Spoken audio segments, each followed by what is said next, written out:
तो अकाउंट्स में हम लोग को पहला चैप्टर पढ़ना है पार्टनरशिप अकाउंट। क्या पढ़ना है? पार्टनरशिप अकाउंट, वो भी वन। पार्टनरशिप अकाउंट दो पढ़ना है आपको, यहाँ पे वन भी पढ़ना है और टू भी पढ़ना है। पहले हम लोग यहाँ पे स्टार्ट कर रहे हैं पार्टनरशिप अकाउंट वन से, जो आपका कितने मार्क्स का है? 15 मार्क्स। कितने मार्क्स का? 15 मार्क्स। तो इसमें बहुत सारा टॉपिक भी हमारे पास है पढ़ने के लिए, बहुत सारा टॉपिक। क्या क्या टॉपिक है हम लोग को पढ़ने के लिए? तो ध्यान से समझना, यहाँ पे हमारे पास जो टॉपिक्स है, टॉपिक्स टू बी कवर्ड, क्या क्या इस चैप्टर को यानी 15 मार्क्स को खत्म करने के लिए क्या क्या चीज पढ़ना पड़ेगा हम लोग को। तो हम लोगों को पहला चीज पढ़ना पड़ेगा प्रॉफिट एंड लॉस एप्रोप्रिएशन। नाम सुना सुना लग रहा है, 12th क्लास में आप पढ़े होगे, बोलो आया।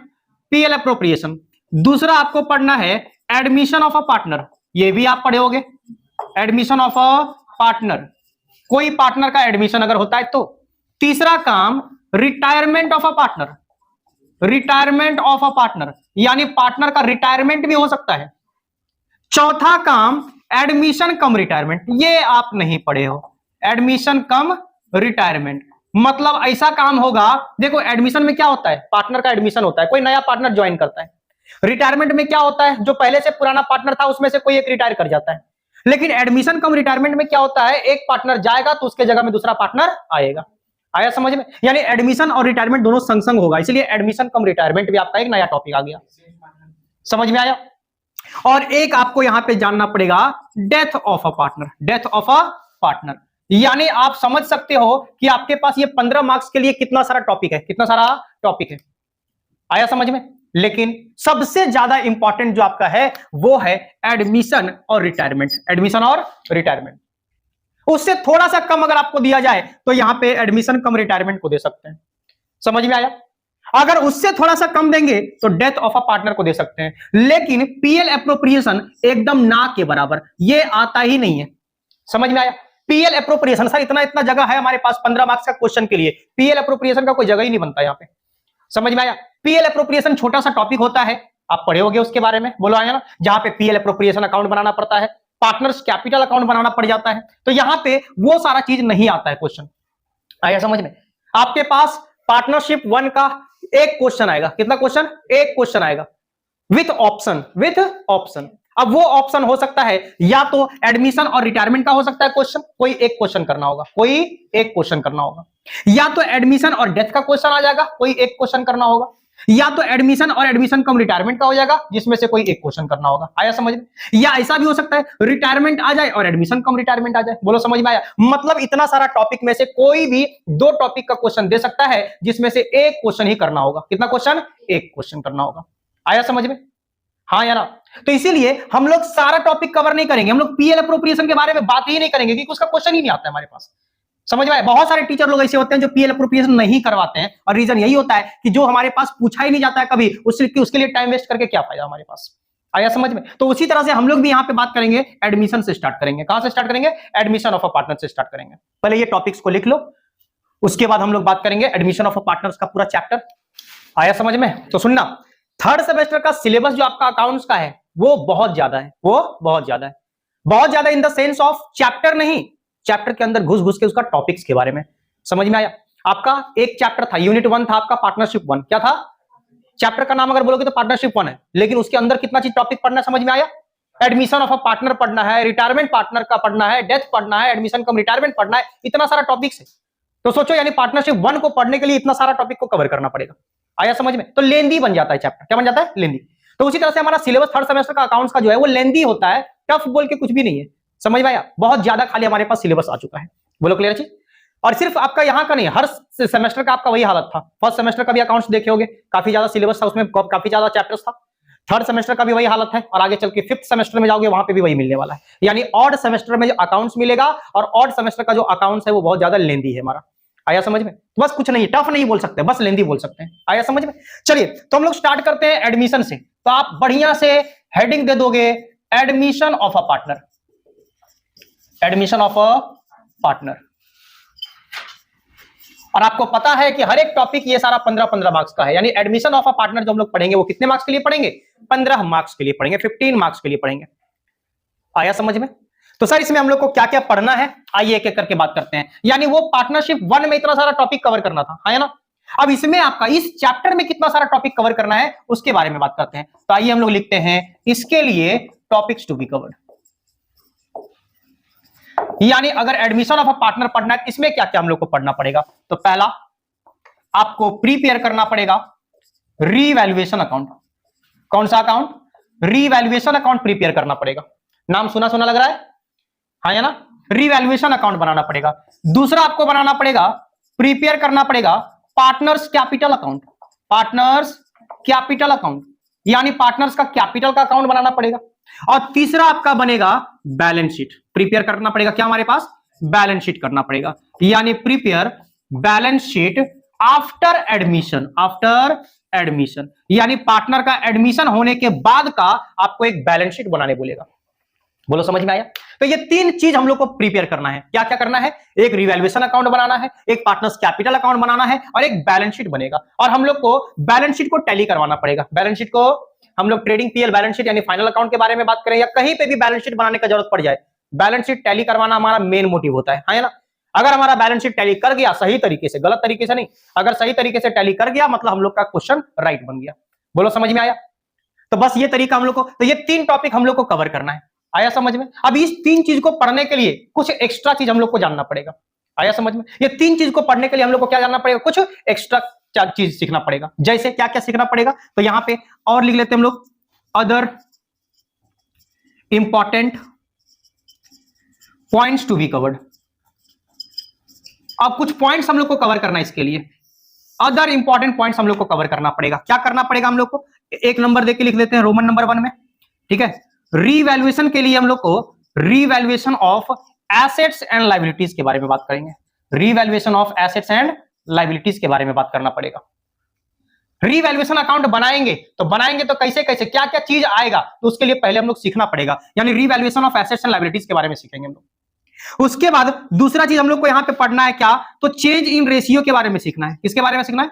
चेंज इन रेशियो के बारे में सीखना है। मतलब सर क्या? तो दैट इज यहां पे लिख देते हैं old ratio, sorry old ratio तो दिया ही रहेगा, न्यू रेशियो, ठीक है, और and sacrificing ratio. New ratio and sacrificing ratio. नाम सुना सुना लग रहा है कि नहीं?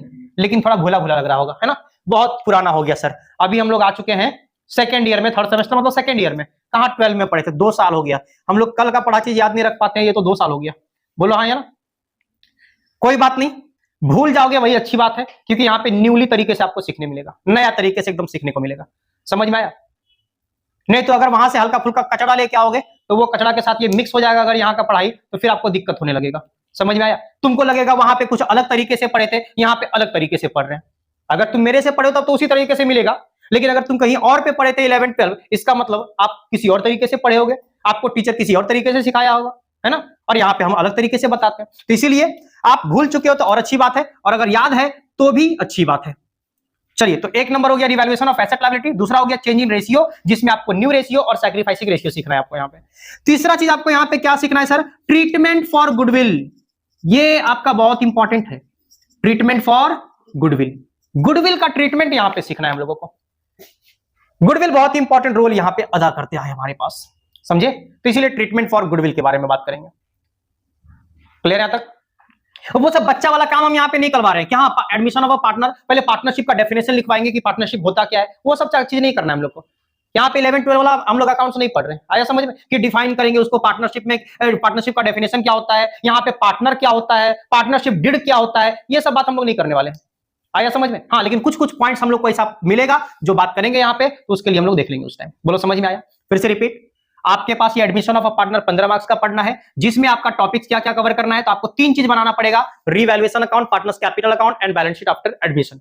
एडमिशन, अगर हमारे पास पहले से 2 पार्टनर थे, पहले से एडमिशन मतलब एक तीसरा पार्टनर का एडमिशन हो गया, तीसरा पार्टनर आ गया, तो अब हमारे पास टोटल कितने पार्टनर हो गए? 3। तो यानी अब जब बैलेंस शीट बनेगा तो उसमें 3 पार्टनर का सब कुछ दिखेगा। आया समझ में? पहले जो बैलेंस शीट दिया रहता था वो 2 पार्टनर का दिया रहता था। आपके पास जो क्वेश्चन देगा उसमें एक बैलेंस शीट दिया रहेगा। क्या दिया रहेगा? बैलेंस शीट, जहां पे ए और बी 2 पार्टनर का आपके पास पूरा बैलेंस शीट दिया रहेगा। आया समझ में?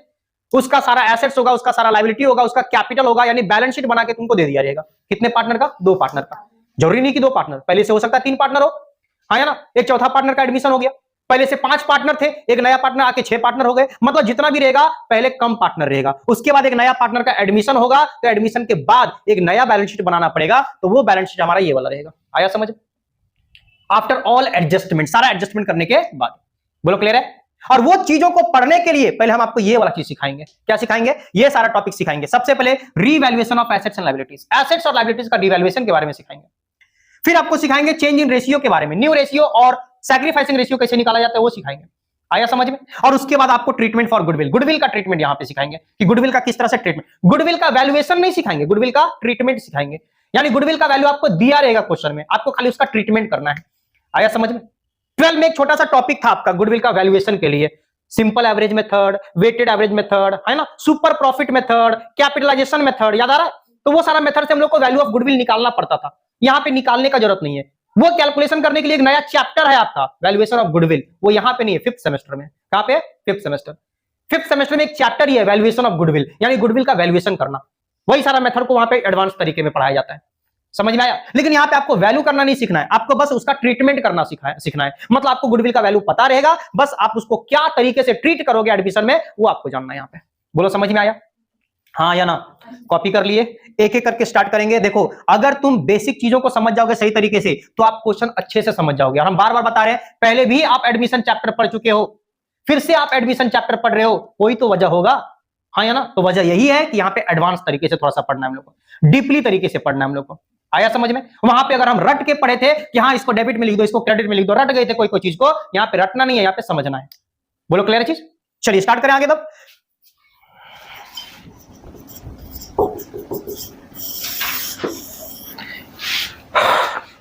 तो सबसे पहले हम लोग क्या स्टार्ट करेंगे sir? Revaluation of assets and liabilities. Assets और लायबिलिटीज का रीवैल्यूएशन के बारे में बात करेंगे। सर अब सवाल उठता है रीवैल्यूएशन होता क्या है, रीवैल्यूएशन क्यों करते हैं? तो बताओ एक चीज, अगर आपके पास एक बैलेंस शीट दिया हुआ है, क्या दिया हुआ है? बैलेंस शीट दिया हुआ है। हमको पता होता है बैलेंस शीट का राइट साइड में होता है एसेट्स और लेफ्ट साइड में क्या होता है? लायबिलिटीज होता है। बैलेंस के बारे में अगर बोला जाए तो एसेट का होता है डेबिट बैलेंस और लायबिलिटी का होता है क्रेडिट बैलेंस। हाँ या ना? लेकिन बैलेंस शीट में डेबिट क्रेडिट बोल के लिखा नहीं जाता है, लेकिन बैलेंस अगर बोला जाए तो एसेट का होता है डेबिट और लायबिलिटी का होता है क्रेडिट बैलेंस। बोलो हाँ या ना? तो आपके पास होता क्या है, बैलेंस शीट में बहुत सारा आइटम्स दिया रहता है। जैसे यहां पे दिया हुआ है लैंड एंड बिल्डिंग दिया हुआ है, मान लेते हैं 10,000, छोटा छोटा अमाउंट लिखते हैं। दिया हुआ है प्लांट एंड मशीनरी 20,000 रुपए का, दिया है तुम्हारे पास स्टॉक 30,000 रुपए का, दिया है तुम्हारे पास डेटर्स दिया हुआ है, डेटर्स कितने का है? 40,000 रुपए का, और आपके पास दे दिया हुआ है कैश, मान लेते हैं कि 15,000 रुपए का दे दिया हुआ है। आया समझ में? ये आपके पास इतना सारा एसेट दिया हुआ है। लायबिलिटीज में आपके पास क्या दिया हुआ है? मान लेते हैं कैपिटल दिया हुआ है, ए का दिया हुआ है 20,000, ए का दिया हुआ है 40,000 और बी का दिया हुआ है 30,000। बोलो समझ में आ रहा है? अरे दो पार्टनर है तो बिजनेस स्टार्ट किया था तो उन लोगों का बैलेंस शीट कुछ इस तरीके का देगा। और उसके बाद आपके पास यहां पे कुछ क्रेडिटर्स हो सकता है, तो क्रेडिटर्स मान लेते हैं दे दिया है 20,000 रुपए का, कुछ दे दिया हुआ है बिल्स पेबल, बिल्स पेबल दे दिया हुआ है 35,000 का। बिल्स पेबल कितना का है? 35,000 का है। आया समझ में? क्या ये मैच कर गया इधर से उधर से? एक बार चेक कर लो, 40 30 70 20 90 और 90 ये कितना हो गया? 115 ना, 125 हो गया, 1,25,000। उधर चेक करना, 1,15 हो रहा है, 1,15,000 हो रहा है। चलिए ठीक है, इसको हम 10 घटा देते हैं, इसको 25,000 कर दिए, अब हो गया 1,15,000। मैच कर गया तो 1,15,000 उधर हो रहा था, इधर भी 1,15,000 का हमारा हो गया, टैली कर गया। अच्छा सुनना, तो इस तरीके से आपको बैलेंस शीट दिया रहेगा क्वेश्चन में ऑलरेडी पहले से। आपको क्या बोलेगा फिर? एक एडजस्टमेंट देगा, कुछ क्या देगा? एडजस्टमेंट, यानी बाहर में एडजस्टमेंट देगा तुम्हारे पास कि लैंड एंड बिल्डिंग जो आपका बुक में दिख रहा है 10,000, जब किसी पार्टनर, नया पार्टनर का एडमिशन होगा, एक बात बताओ, ये जो हमारा बैलेंस शीट था वो किन लोग का था? पुराना का। जब नया पार्टनर का एडमिशन होगा तो उस डेट में तो एसेट लायबिलिटी का कुछ ना कुछ वैल्यू इधर उधर चेंज होगा। अरे बोलो ना, हम लोग जानते हैं एसेट हम लोग का जैसे जैसे यूज करते जाएंगे उस पर डेप्रिसिएशन चार्ज होता है, फिक्स एसेट पे होता है कि नहीं? अगर प्लांट और मशीनरी यूज करेंगे तो डेप्रिसिएशन चार्ज होगा कि नहीं? वैल्यू घटेगा कि नहीं घटेगा? बोलो हाँ या ना? अगर स्टॉक मेरे पास 30,000 का, हो सकता है स्टॉक का भी वैल्यू घट जाएगा, कुछ बेच दिए होंगे हम, कुछ हम मेरे पास खरीद लिए होंगे तो बढ़ गया होगा वैल्यू। हाँ या ना? डेटर्स, डेटर्स क्या होता है? जिससे हमको पैसा पाना है। अगर उन लोग का एडमिशन होने के पहले तक अगर 40,000 का था, लेकिन एडमिशन होते वक्त अगर कोई डेटर हमको पैसा कुछ दे दिया, अगर या मेरा कुछ पैसा डूब गया, बैड डेट हो गया, तो मेरा डेटर में चेंजेस आ जाएगा कि नहीं आ जाएगा? तो ये सारा चेंजेस तुमको दिया रहेगा कहां पे? एडजस्टमेंट में। समझ में आया? तो बोलता है जब नया पार्टनर का एडमिशन होता है उस डेट में सारा चेंजेस आपको रिकॉर्ड करना पड़ता है, सारा चेंजेस आपको रिकॉर्ड करना पड़ता है। आया समझ में? यानी जितना भी एसेट लायबिलिटी का वैल्यू होगा वो सारा वैल्यूएशन करना पड़ता है उस डेट में। समझ में आया? मतलब वो नया नया आएगा तो नया नया आएगा, उससे कुछ नहीं मांगेंगे उसके लिए, लेकिन उस डेट में, जिस डेट में हम एडमिशन करवा रहे हैं, उस डेट में सबका एक्चुअल वैल्यू, रियल वैल्यू पे हम लोग को लाना पड़ेगा। समझ में आया? यानी अगर ये सब का वैल्यू दिया हुआ, लैंड एंड बिल्डिंग दिया हुआ 10,000 रुपया, लेकिन अगर हम लोग को एडजस्टमेंट में यानी करंट मार्केट प्राइस, अगर डेट जिस दिन उसका एडमिशन हो रहा था नया पार्टनर का, उस दिन अगर पता चल गया कि लैंड एंड बिल्डिंग का दाम हो गया है 15,000 रुपया, तो हम लोग को कितना पे रिकॉर्ड करना पड़ेगा? 15,000 पे रिकॉर्ड करना पड़ेगा। बोलो समझ में आया? तो वही बात बोलता है कि सारा एसेट लायबिलिटी में कोई भी एसेट लायबिलिटी का अगर चेंजेस हुआ है यानी रिवैल्यूएशन हुआ है, तो वो हम लोग को करना पड़ेगा, वो हम लोग को करना पड़ेगा। आया समझ में? तो ये चीज हम लोग को यहां पे सीखना है, ये चीज हम लोग को सीखना है। आया समझ में? तो सुनना ध्यान से। तो इसके लिए हम लोग जर्नल एंट्री पहले सीखेंगे। क्या सीखेंगे?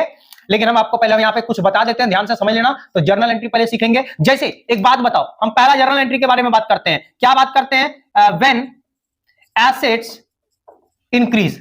बताओ, जब एसेट हमारा इंक्रीज करता है, जब एसेट हमारा इंक्रीज करता है, एक बात बताओ, एसेट का कौन सा बैलेंस होता है? डेबिट। एसेट का कौन सा बैलेंस होता है? डेबिट। अगर वो बढ़ेगा तो डेबिट कर दो, अगर वो घटेगा तो क्रेडिट कर दो। अगर बढ़ेगा तो जो होता है वही करो, जो होता है वही करो। बताओ, एसेट का कौन सा बैलेंस होता है? डेबिट, तो डेबिट करो।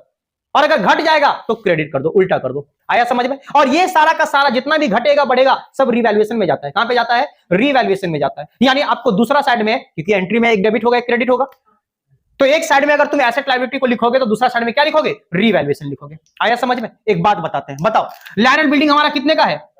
अगर हमारा एडजस्टमेंट में दे दिया कि लैंड एंड बिल्डिंग हो गया तुम्हारा 15,000, कितना हो गया है? वैल्यू बढ़ गया कि घट गया? बढ़ गया कि घट गया? बढ़ गया। तो बताओ, एसेट का वैल्यू बढ़ता है तो एसेट को क्या करना पड़ता है? डेबिट करना पड़ता है। क्या करना पड़ता है?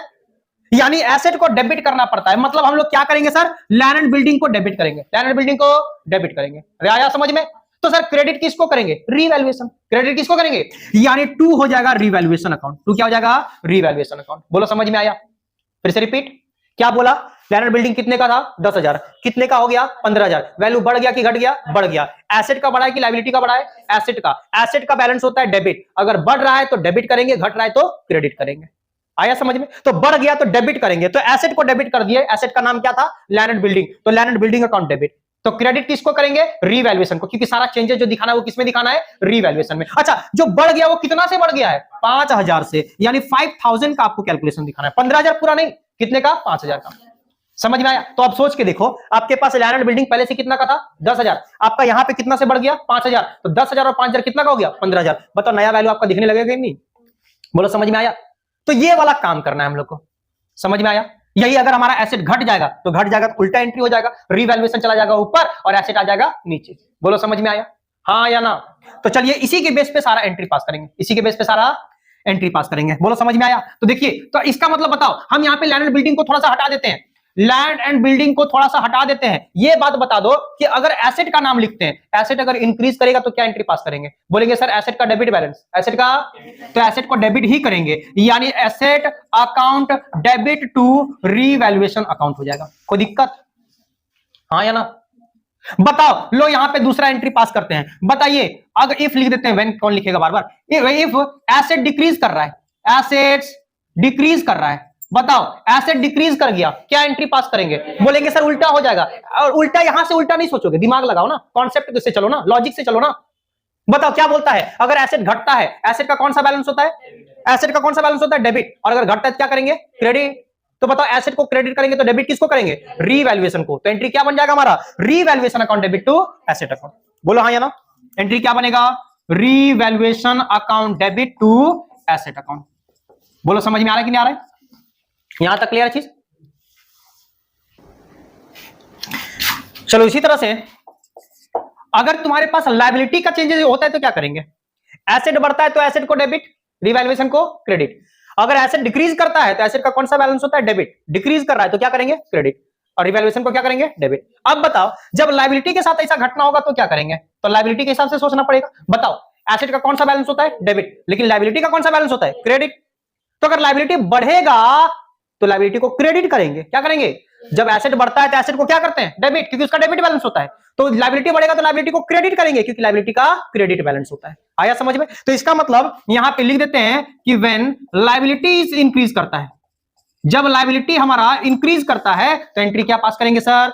लिखेंगे revaluation account debit to liability account. बोलो समझ में आया? लायबिलिटी में कुछ भी हो जाए, लायबिलिटी में क्रेडिटर्स हो जाए, बिल्स पेबल हो जाए, कुछ भी लायबिलिटीज में आपको दिख जाए, अगर वो हमारा बढ़ रहा है तो revaluation account debit to liabilities. हाँ या ना? और सर अगर घट जाएगा तो क्या करेंगे? तो घट जाएगा तो उल्टा एंट्री पास कर देंगे। बोलो ना? इफ लाइबिलिटी डिक्रीज्ड, लाइबिलिटी अगर डिक्रीज करता है तो क्या एंट्री पास करेंगे?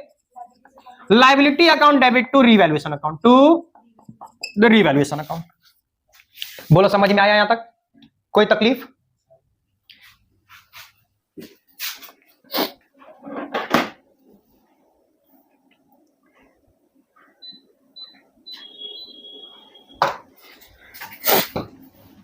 आया यहां तक ना समझ में? अब बात करते हैं, सुनना सर, रीवैल्यूएशन में एसेट्स और लायबिलिटीज का ही काम करना है, एसेट्स और लायबिलिटीज का ही काम करना है। अगर या तो लायबिलिटी बढ़ेगा या तो घटेगा, या तो एसेट बढ़ेगा या तो घटेगा। बोलो हाँ या ना?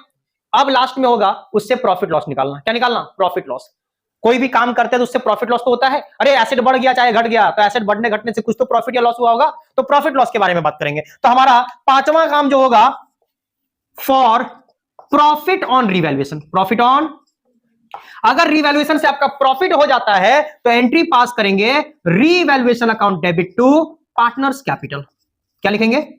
To partners capital. बोलो समझ में आया? अच्छा, टू ओल्ड लिखो, ज्यादा बढ़िया लगेगा, यानी ओल्ड पार्टनर्स कैपिटल अकाउंट। कौन partner? Old partners capital account. Sir revaluation asset liabilities का कर रहे हैं, बताना जो पुराना बैलेंस शीट में ही तो चेंजेस कर रहे हैं। पुराना बैलेंस शीट किन लोगों का था? पुराना का था कि नया का था? तो उससे जो भी बेनिफिट होगा, जो भी लॉस होगा, वो कौन लोग लेगा? पुराना पार्टनर लोग लेगा। तो बताओ, अगर रीवैल्यूएशन से प्रॉफिट हो गया तो एंट्री पास करेंगे revaluation account debit to old partners capital account, यानी पुराने पार्टनर्स को उसका प्रॉफिट मिलेगा। आया समझ में? अब सवाल उठता है, सर पुराने पार्टनर में ए और बी है, ए और, तो एंट्री क्या पास होगा? Revaluation account debit to A's capital account to B's capital account. बोलो समझ में आया? सर अगर तीन पार्टनर है एक्स वाई जेड, तो revaluation account debit to X capital to Y capital to Z capital. बोलो समझ में आया? पुराने पार्टनर को क्रेडिट करेंगे, रीवैल्यूएशन को डेबिट करेंगे। बोलो समझ में आया? सर रीवैल्यूएशन को डेबिट क्यों करेंगे? क्योंकि सर प्रॉफिट आपका डेबिट साइड में ही घटता है। प्रॉफिट किधर होता है?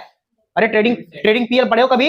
और ट्रेडिंग पीएल पढ़ते थे तो आप क्या करते थे? ट्रेडिंग अकाउंट बनाते थे तो डेबिट में लिखते थे टू ग्रॉस प्रॉफिट लिखते थे, और क्रेडिट में बाय ग्रॉस लॉस, यानी डेबिट में घटता है तो प्रॉफिट आता है। इसका मतलब डेबिट करते हैं हम लोग रीवैल्यूएशन को, तो revaluation account debit to old partners capital. Sir अगर लॉस हो गया तो उल्टा कर दो, अरे बोलो ना, फॉर लॉस ऑन रीवैल्यूएशन। बताओ अगर रीवैल्यूएशन में लॉस हो जाता है, क्या एंट्री पास करेंगे?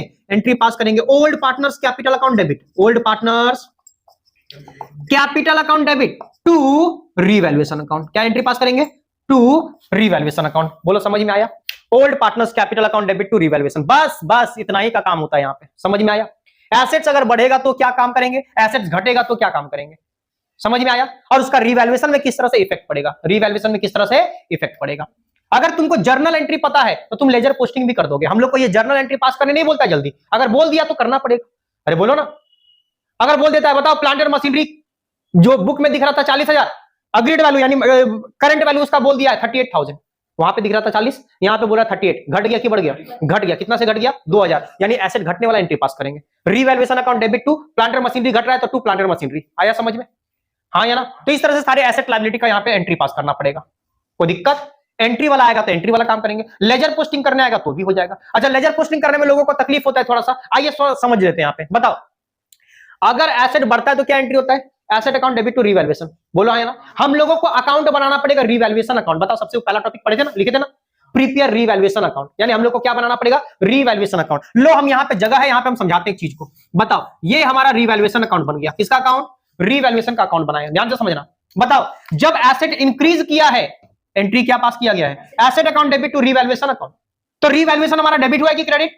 तो रीवैल्यूएशन का क्रेडिट में जाके लिखना पड़ेगा। क्या लिखना पड़ेगा? By assets, by assets. अगर लैंड एंड बिल्डिंग है तो by land and building, plant and machinery है तो by plant and machinery, furniture है तो बाय फर्नीचर। बोलो समझ में आ रहा है? यानी अगर एसेट इंक्रीज कर रहा है, बढ़ रहा है, तो रीवैल्यूएशन का क्रेडिट में लिखा जाएगा। बोलो समझ में आया? अरे हाँ या ना? अगर वही एसेट घट गया तो revaluation account debit to asset account. Revaluation को देखो, रीवैल्यूएशन डेबिट हो रहा है कि क्रेडिट? तो रीवैल्यूएशन का डेबिट में जाके लिखेंगे पड़ोसी का नाम। पड़ोसी का नाम क्या है? टू एसेट्स, यानी टू एसेट्स इस साइड में लिखना पड़ेगा। बोलो समझ में आया? हाँ या ना? तो सर एक चीज का ध्यान रखना, एसेट अगर बढ़ता है तो रीवैल्यूएशन का अकाउंट में क्रेडिट साइड में लिखना पड़ता है, अगर घटता है तो डेबिट साइड में लिखना पड़ता है। बोलो समझ में आया? जो जो एसेट का नाम होगा उस एसेट का नाम लिखा जाएगा। हाँ या ना? जर्नल एंट्री पास करके बोलेगा कि ये वाला काम, और लेजर पोस्टिंग करना पड़ेगा तो जर्नल के थ्रू ही लेजर का पोस्टिंग होता है।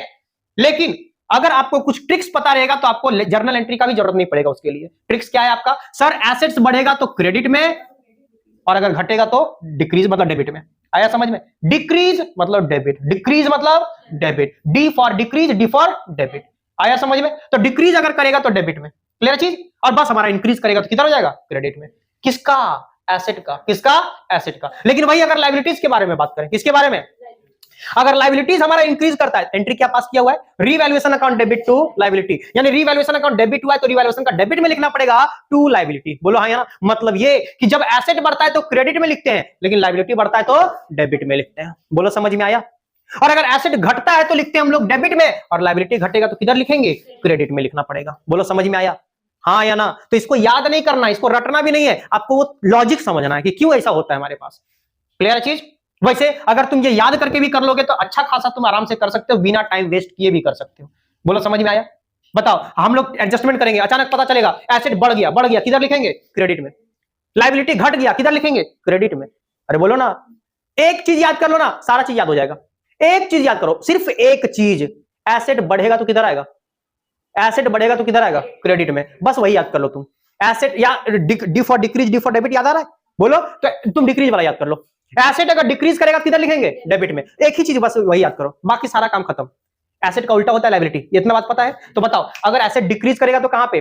डेबिट में। तो इंक्रीज करेगा तो कहां पे? क्रेडिट में। बाकी वाला याद नहीं करना पड़ेगा, अपने आप हो जाएगा। एसेट डिक्रीज करेगा कहां पे? डेबिट में। तो घटेगा कहां पे? मतलब घटेगा तो डेबिट में, तो बढ़ेगा तो किधर पे? क्रेडिट में। बोलो समझ में आया? और लायबिलिटी चलता है उल्टा, एसेट घटेगा तो डेबिट में आता है, तो लायबिलिटी घटेगा किधर आएगा? क्रेडिट में। बोलो समझ में आया? और अगर एसेट बढ़ता है तो क्रेडिट में आता है, तो लायबिलिटी बढ़ेगा किधर आएगा? डेबिट में। बोलो समझ में आया? तो बस चारों का काम अपने आप हो गया, लेकिन याद आपको एक छूट करना पड़ेगा। और याद अगर नहीं करोगे, आप ये वाला तरीका याद करो, एंट्री याद करना पड़ेगा, एंट्री से आपको लेजर पोस्टिंग करना पड़ेगा। बोलो समझ में आया? तो रीवैल्यूएशन हमारा ये चीज था। बोलो समझ में आ गया सबको? क्लियर चीज? तो रीवैल्यूएशन का टॉपिक हो गया खत्म। अब बोलेंगे सर बस इतना ही, अरे क्वेश्चन करेंगे तब करेंगे, क्वेश्चन तो करना है ना, लेकिन क्वेश्चन में आपको ये सब चीज मिलेगा, तो वो सारा चीज मिलने के लिए पहले आपको ये सब चीज बता दिया जा रहा है। बोलो समझ में आया? हाँ या ना? रीवैल्यूएशन खत्म। नेक्स्ट टॉपिक हमारा क्या है? नेक्स्ट टॉपिक हमारा है चेंज इन रेशियो। चलिए स्टार्ट करिए, हेडिंग दीजिए चेंज इन रेशियो।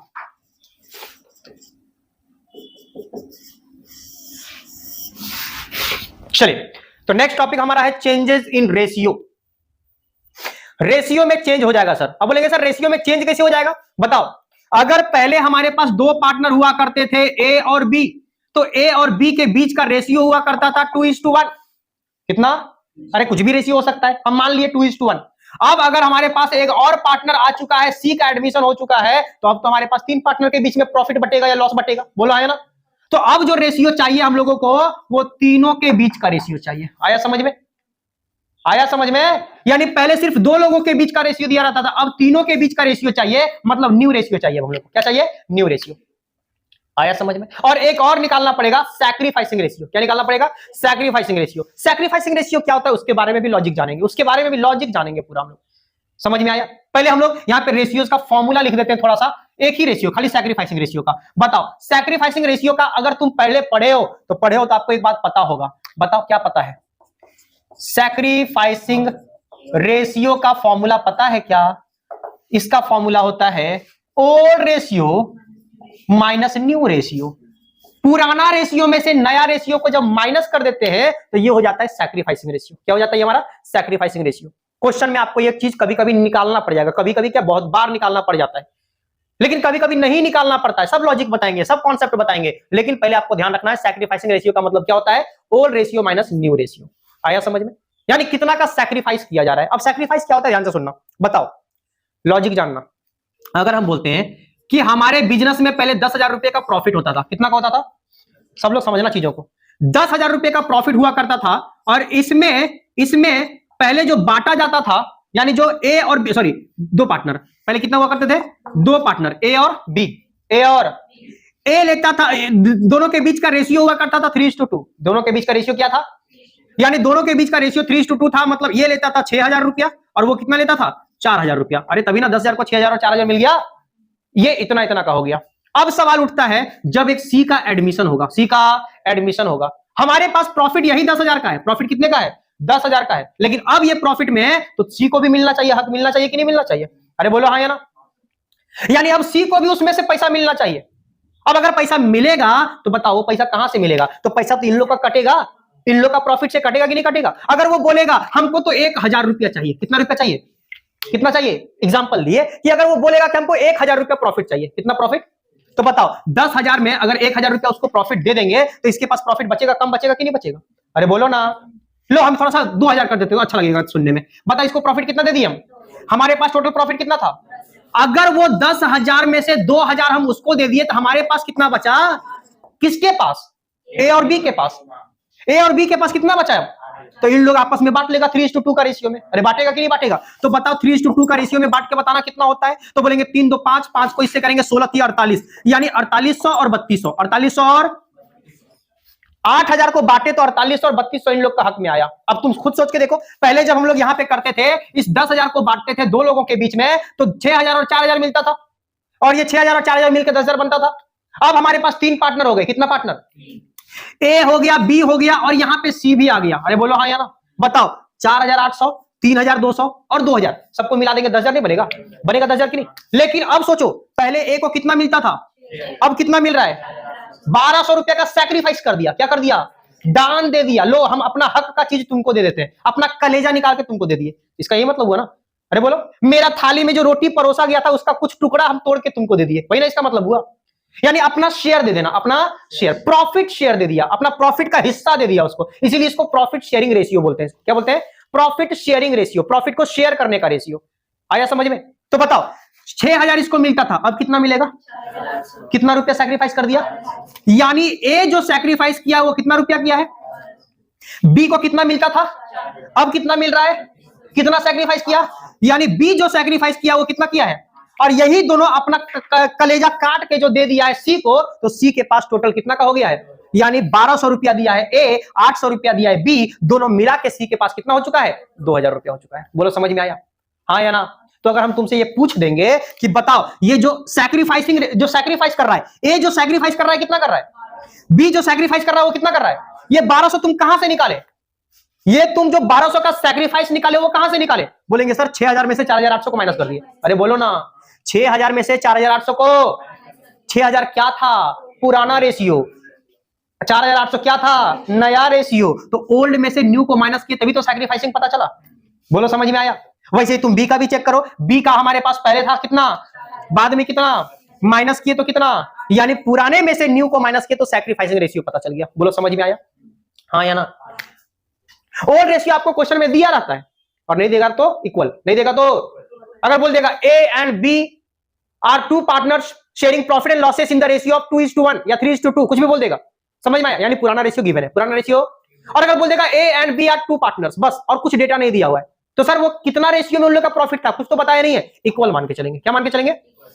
आया समझ में? और नया पार्टनर का जो एडमिशन हो रहा है वो कितना के लिए हो रहा है, वो सब के बारे में बात करेंगे। न्यू रेशियो दे भी सकता है और नहीं भी दे सकता है। अगर दे दिया तो सैक्रिफाइसिंग रेशियो झट से निकल जाएगा माइनस करके, और अगर नहीं देगा तो निकालना पड़ेगा, नहीं देगा तो, और मैक्सिमम टाइम ऐसा होता है कि नहीं देता है, क्या करता है? नहीं देता है। आया समझ में? और निकालने का तरीका आपको सीखना पड़ेगा, निकालने का तरीका सीखना पड़ेगा। बोलो समझ में आया? यहां तक कोई दिक्कत नहीं ना? मिटा दे इसको। सैक्रिफाइसिंग का मतलब समझ में आ गया? क्या बोले सो सैक्रिफाइसिंग रेशियो क्या होता है, कि ये जो फॉर्मूला बना वो क्यों बना, कैसे बना, सब कुछ समझ में आ गया? तो यहाँ पे डिटेल्स में हर चीज को जानना है। बोलो क्लियर है चीज? बोला है A and B are two partners sharing profit and losses as 3:2। दो पार्टनर है ए और बी, जिन लोगों के बीच का रेशियो क्या है? 3:2, यानी पुराना रेशियो गिवन है, पुराना ratio, old ratio is given. आगे बोला है they admitted C as a new partner, किसको ले लिया एडमिशन के रूप में? सी को ले लिया नया पार्टनर। और वो कितना के लिए आ रहा है? फॉर 1/4 शेयर ऑफ प्रॉफिट, यानी उसको कितना हिस्सा चाहिए? 1/4। 1/4 बोलने का मतलब क्या? 4 में से एक हिस्सा, 4 में से, अरे 1/4 मतलब क्या होता है? 4 में से एक। तो आपको अगर मार्क्स मिला है कभी कभी एग्जाम में 8/10, मतलब क्या होता है? 10 में से 8। तो उसका मतलब 1/4 का मतलब होता है 4 में से 1, 4 में से 1 बोलो या 1/4 बोलो, 1/4 क्वार्टर बोलो, है ना? तो इसका मतलब छोड़ो, इतना दिमाग नहीं लगाना है, 1/4 शेयर के लिए आ रहा है। कितना शेयर के लिए आ रहा है? बोला है न्यू रेशियो बताओ और सैक्रिफाइसिंग रेशियो बताओ। न्यू रेशियो और सैक्रिफाइसिंग रेशियो क्या होगा सो बताओ।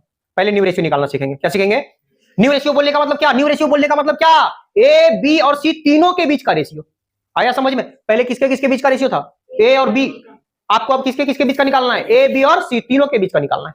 आया समझ में? कैसे निकालेंगे? ध्यान से सुनना, सॉल्यूशन करते हैं, कॉपी नहीं करोगे, अभी पहले ध्यान से सुनोगे। सबसे पहले आपको लेट करना है। क्या करना है? लेट करोगे टोटल शेयर जो आपका होगा हमेशा 1। कितना? हमेशा। फ्रैक्शन के टर्म में आपका हमेशा जो शेयर्स होता है वो कितना का होता है? 1 का होता है। कितना का होता है? 1। जितना भी फ्रैक्शंस हो, 1 का हाफ हो, 1 का थर्ड हो, 1 का फोर्थ हो, 1 का फिफ्थ हो, 2 का 10 हो, 2 का 3 हो, कुछ भी हो, लेकिन उसका टोटल शेयर हमेशा कितना होता है? 1। टोटल शेयर मतलब पूरा हिस्सा, और पूरा हिस्सा कितना होता है 1 होता है। आया समझ में? तो अगर आपको यहाँ पे लेट करना है तो टोटल शेयर हमारा कितना का होगा 1 का होगा। आया समझ में? एंड बताओ सी का शेयर कितना है, सी जो आ रहा है उसका शेयर कितना है 1/4। अरे बोलो हाँ या ना। हम एक बात बताए थे, एक तरीका बताए थे तुमको, हम यहाँ पे उस चीज को समझा देते हैं, ध्यान से समझना। बताओ उसके पास प्रॉफिट कितने का था, कितने का था, पहले कौन कौन लोग बांटता था, कितना कितना बांटता था, बोलो हाँ या ना। बाद में कौन आ गया, यानी अब 10,000 का बात करेंगे तो 10,000 में सबसे पहले 2,000 किसको देना पड़ेगा, बाकी कितना बचेगा 8,000। 8,000 किसको किसको बांटना पड़ेगा, कितना कितना मिलेगा 4800 और 3200। यही ना बात किए थे, यही ना बात किए थे। तो मतलब ये कि सबसे पहले जितना भी आपके पास टोटल प्रॉफिट है, टोटल प्रॉफिट में से सबसे पहले सी का प्रॉफिट को आप हटाओ, सी का प्रॉफिट को, और हटाने के बाद जो बचेगा रिमेनिंग प्रॉफिट जो बचेगा उसको आपस में बांटेंगे। अरे बोलो हाँ या ना। अमाउंट वाला समझाए ना अभी, फिर से एक बार रिपीट कर देते हैं। बताओ हमारे पास टोटल प्रॉफिट कितना है 10,000 में, अब कौन कौन लोग बांटेगा, ए बी सी तीनों लोग बांटेगा। पहले बोलेगा सी कितना के लिए आ रहा है, पहले उसको भगाओ यहां से, देखे सी कितना के लिए आ रहा है 2,000 के लिए, चलो 2,000 देके उसको हटाओ, हटा दिए। अब कितना लोग बच गया, 2 लोग, कौन कौन बच गया, ए और बी। पैसा कितना बच गया, कहां से आया 8,000, 8,000 कहां से आया, टोटल में से सी का शेयर को हटा दिए, टोटल शेयर में से सी का शेयर को, टोटल 10,000 में से 2,000 को हटा दिया तो इसका शेयर कितना बच गया, रिमेनिंग शेयर कितना बच गया 8,000। पैसा के बारे में बात कर रहे हैं, अभी शेयर्स यहां पे नहीं आ रहे, लेकिन इसको अगर समझ जाओगे तब यहां पे भी समझ जाओगे, ठीक है। तो बताओ रिमेनिंग कितना आ गया 8,000। अब यही रिमेनिंग वाले को ए और बी आपस में बांट लिए। अरे बोलो ना कौन सा रेशियो में, जो आप लोग अब अपना पुराना रेशियो था, कौन सा रेशियो था 3:2, उसी रेशियो में बांट लिया। बोलो समझ में आया। और बांटने के बाद जो नया नया अमाउंट आया है यही तो उसका न्यू रेशियो हो गया, यही तो इसका क्या हो गया। इसी चीज को यहां पे देखो कैसे अप्लाई करते हैं, ध्यान से समझना। बताओ सबसे पहले टोटल प्रॉफिट, टोटल शेयर कितना का, यहां पे टोटल अमाउंट के टर्म में 10,000 लिए थे, लेकिन यहां पे शेयर के टर्म में टोटल कितना, सी को चाहिए था 2,000, लेकिन यहां पे शेयर के टर्म में सी को कितना चाहिए, तो रिमेनिंग निकालेंगे तो टोटल में से इसको माइनस करेंगे कि नहीं करेंगे। तो यहां पे भी हम लोग को देयरफॉर रिमेनिंग शेयर्स निकालना पड़ेगा, रिमेनिंग शेयर्स निकालना पड़ेगा। कैसे बोलेंगे, टोटल में से सी का शेयर को माइनस कर देंगे। अरे बोलो हाँ या ना। और बताओ एक में से 1/4 को माइनस करेंगे कितना आता है 3/4 आता है। एलसीएम लेके सॉल्व करते हो ना, अरे 1 - 1/4 है, 1 लेते हो 4, 4 - 1 यानी 3/4। नहीं करना है ऐसा, पागल हो गए, इतना टाइम वेस्ट करेंगे। तो क्या करेंगे, 4 में से एक, 4 में से हम अभी बताए ना 1/4 का मतलब क्या होता है 4 में से। तो बताओ 4 में से एक हिस्सा अगर सी को चाहिए तो बाकी 3 हिस्सा किसके पास रहेगा, ए और बी के पास रहेगा। बोलो ना। तो 4 में से 3 हिस्सा रहेगा। तो सीधा बात, अगर तुमको 1 - 1/4 करना है तो बचेगा कितना 3/4। 4 में से 1 माइनस कर देंगे कितना होगा 3/4। अरे बोलो ना। और भी तरीका बताते हैं, बताओ 1 - 2/9, 1 - 2/9 कितना आएगा 7/9। कितना आएगा 9 - 2 कितना होता है 7, 7/9 आ जाएगा। बोलेंगे 1 - 1/5 बताओ कितना होगा, बोलेंगे 4/5 होगा, 4 बाय। बताओ 1 - 2/5 2/7 कर देते हैं, 2/7 कितना आएगा 5/7। बोलो आ रहा है समझ में, मतलब नीचे वाले से ऊपर वाले को माइनस करके ऊपर लिख देंगे और नीचे तो बेस जो रहेगा वही रहेगा। बोलो हाँ या ना। ये शॉर्टकट तरीका है, कौन उतना एलसीएम लेके सॉल्व करने जाएगा। बोलो हाँ या ना। चलिए सर यहां तक पता चल गया, यहां तक पता चल गया। तो रिमेनिंग शेयर निकाल दिए, रिमेनिंग शेयर मतलब 8,000 क्या निकाले। अब हम लोग को क्या करना पड़ेगा, दोनों में बांट देना पड़ेगा। अरे बांटना पड़ेगा कि नहीं। तो अब लिखेंगे नाउ, नाउ बताओ ए का शेयर, ए का शेयर कितना हो जाएगा, बोलेंगे सर 3/4। अरे बोलो ना, जो बचा हुआ शेयर है 8,000 जो बचा हुआ था उसी का 3/5 ले लिया। अरे बोलो ना। और 8,000 जो बचा था उसका 2/5 ये ले लिया, तभी ना 8,000 का 3/5 किया तो 4800 आया, 8,000 का 2/5 किया तो 3200 आया। बोलो ना रे, 3:2 रेशियो में बांटा था। तो बताओ 3/4 बचा है तो इसको अपना रेशियो में ले लेगा, 3/5 ले लेगा। बोलेंगे बी के पास कितना होगा, यही बचा हुआ का 2/5 ये ले लेगा। बोलो समझ में आया। अरे हाँ या ना। बोलेंगे बता इसको मल्टीप्लाई करके कितना आता है 9/20, इसको आता है कितना 6/20। बोलो हाँ या ना। अब हम लोग को न्यू रेशियो निकालना है तो तीनों का रेशियो चाहिए ना।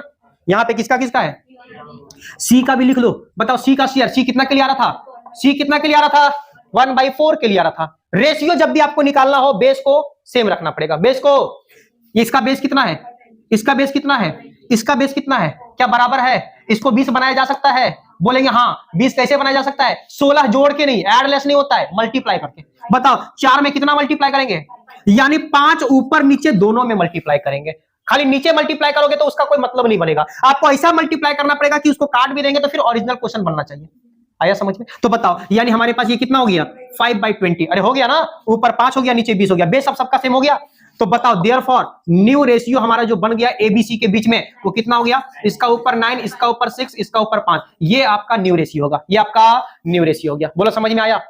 सबको क्लियर है बात? किसी को कोई दिक्कत? अच्छा यहां पे ये वाला जो किया ना, ये वाला 5/5, वो अगर नहीं करके तुम एलसीएम वाला तरीका यूज करोगे तब भी आएगा। एलसीएम वाला मतलब क्या, 9/20 कॉमा 6/20 कॉमा इसका कितना था 1/4, मतलब एलसीएम लेते थे, एलसीएम कितना आएगा 20 को डिवाइड करोगे एक बार में 1 को 9 से 9, 6 को इससे करोगे एक बार में, 1 को 6 से करोगे 6, 4 को करोगे डिवाइड 20 बार में तो 5, और 5 को 1 से करोगे तो 5। रेशियो आ गया 9, 6, 5। रेशियो क्या आ गया 9, 6 और 5 का आ गया। बोलो समझ में आया? तो या तो इस तरह से करके करो बेस सेम करके, या तो तुम इस तरह से करके करो, दोनों आपका तरीका सेम है। बोलो समझ में आया?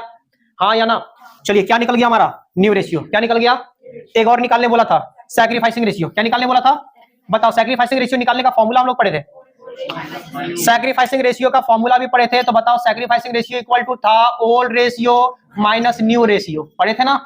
तो बताओ old ratio minus new ratio, बताओ सैक्रिफाइस करने वाला पार्टनर ए है कि बी है कि दोनों है? दोनों है। अरे बोलो ना, सी को जो दे रहा है वो कौन कौन दे रहा है? ए भी दे रहा है और बी भी दे रहा है। बोलो समझ में आया? तो इसका मतलब सैक्रिफाइस करने वाला पार्टनर ए भी है और बी भी। बताओ ए का पुराना रेशियो कितना था 3/5, बी का कितना था 2/5। अरे बोलो हाँ या ना? नया रेशियो बताओ, नया रेशियो में ए का कितना हो गया है 9/20। अरे यहां से नहीं देखोगे, यहां से देखो ना, 9, 6, 15 और 5 कितना होता है 20, यानी 9/20 हो गया ए का, 9/20। बताओ बी का कितना है 6/20। अरे बोलो हाँ या ना? अब इसको सॉल्व करना पड़ेगा, बोलो ना? बताओ सॉल्व करते हैं यहीं पे, बताना 5 और 20 का एलसीएम 20, बोलो ना रे, 5 चौके 20, 4 तिया 12, माइनस 20 20 कैंसिल 9, यानी ये आ गया 3/20। कितना आ गया बताओ? यहाँ पे इसका एलसीएम लेते हैं तो 5 और 20 का एलसीएम आएगा 20, आएगा ना? 5 चौके 4 दूना 8 और माइनस ऊपर हो जाएगा 6, यानी कितना आ गया 2/20। बेस सेम है तो therefore sacrificing ratio equal to कितना हो जाएगा 3:2, 3:2। बोलो समझ में आया? मतलब ये कि जब आपके पास क्वेश्चन में कोई भी क्वेश्चन में कोई भी हलचल ना करे, कुछ हलचल ना हो, मतलब ये जो 1/4 शेयर ले रहा है वो किससे किससे कितना कितना ले रहा है, ये सब कोई बात ना बोले, तो जितना तुम्हारा ओल्ड रेशियो था वही तुम्हारा सैक्रिफाइसिंग रेशियो आएगा, वही तुम्हारा क्या आएगा। सब कुछ बताएंगे धीरे धीरे करके, एक ही बार में सब कुछ सीख जाओगे तो कचड़ा और खिचड़ी पक जाएगा तुम्हारा दिमाग में। समझ में आया? धीरे धीरे सीखना है चीजों को। चलो इसको कॉपी करो एक बार। ये न्यू रेशियो निकालने का एक जबरदस्त तरीका, मतलब एक और तरीका बताते हैं, एक और तरीका। सैक्रिफाइसिंग का तो सेम रूल है, ओल्ड माइनस न्यू, लेकिन ये नया रेशियो निकालने का एक और तरीका बताते हैं जो शायद हो सकता है इससे भी इजी लगे तुमको, जो हो सकता है इससे भी इजी लगे। ये तरीका जो है वो हर जगह तुम अप्लाई नहीं कर सकते हो, ये तरीका जो हम बता रहे हैं वो हर जगह अप्लाई नहीं कर सकते, लेकिन इसके बाद वाला जो तरीका बोल रहे हैं वो हर जगह अप्लाई कर सकते हो, हर एक क्वेश्चन में तुम्हारा अप्लाई हो सकता है। आया समझ में? बताते हैं, ध्यान से सुनना, बहुत ही आसान। वहां पे कुछ भी टोटल शेयर नहीं मानना है, कुछ भी करना नहीं है, इतना नाटक, बस डायरेक्ट यहां पे काम होगा। कैसे डायरेक्ट काम होगा आइए ध्यान से समझिएगा। कैलकुलेशन फॉर न्यू रेशियो, नया रेशियो का कैलकुलेशन। बताओ न्यू रेशियो में कौन कौन पार्टनर रहेंगे? तीनों पार्टनर रहेगा ना, तो लिखेंगे ए, लिखेंगे बी, लिखेंगे सी। बोलो हाँ या ना?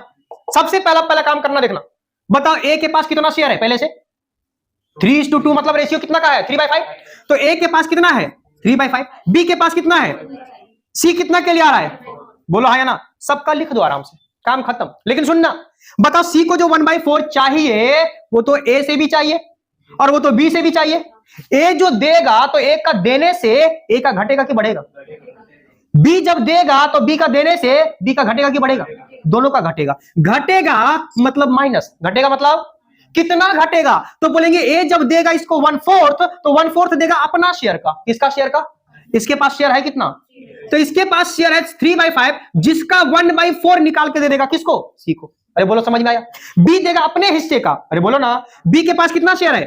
तो बी के पास 2/5 है, जिसका 1/4 शेयर निकाल के किसको दे देगा? सी को दे देगा। बोलो समझ में आया? काम खत्म, सॉल्व करो ना।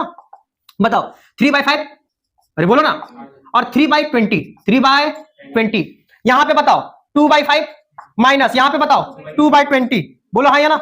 और यहां पे 1/4 रहने दो, थोड़ा सा इसको मिटा देते हैं। बताओ यहां पे एलसीएम लेना आता है तो 20 हो गया। बताओ 5 चौके 20 और 4 तिया 12, 12 माइनस 3, 12 माइनस यानी 9/20 आ गया।